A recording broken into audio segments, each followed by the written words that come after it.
திருப்பாவை பாடல் 27.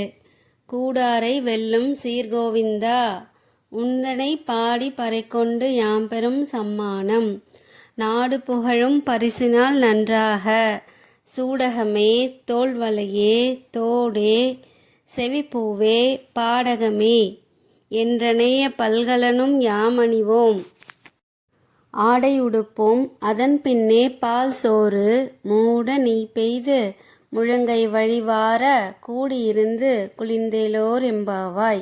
பொருள்: எதிரிகளை வெற்றி கொள்ளும் சிறப்புமிக்க கோவிந்தனே, உன்னை நாங்கள் பாடி அருள் பெற வந்தோம். அருட்செல்வத்துடன் இவ்வுலகத்தில் வாழ்வதற்கான பொருட்செல்வமும் தருவாயாக.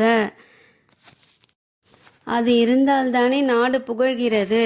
கையில் அணியும் சூடகம், தோளில் அணியும் பாகுவலயம், காதில் அணியும் தோடு, கர்ணப்பூ, காலில் அணியும் பாடகம் ஆகிய அணிகலன்களையும் எங்களுக்கு கொடு. புத்தாடைகளை வழங்கு. பின்னர் விரதத்தை நிறைவு செய்யும் வகையில் கூட்டமாக உன்னுடன் அமர்ந்து கையில் நெய் வழிய பால் சோறு உண்போம். விளக்கம்: கூடாரை என்னும் சொற்றொடரிலிருந்து கூடாரவள்ளி என்ற வார்த்தை பிறந்தது. இப்பொழுது பெருமாள் கோவில்களிலும் வைணவர்களின் வீடுகளிலும் கூடாரவள்ளி விழா கொண்டாடப்படும். இன்று அக்கார அடிசில் எனப்படும் உணவு பிரசித்தம். சாப்பாட்டின் மீது நெய் மிதக்கும். சர்க்கரை பொங்கல் போன்ற இந்த உணவின் சுவை அலாதியானது.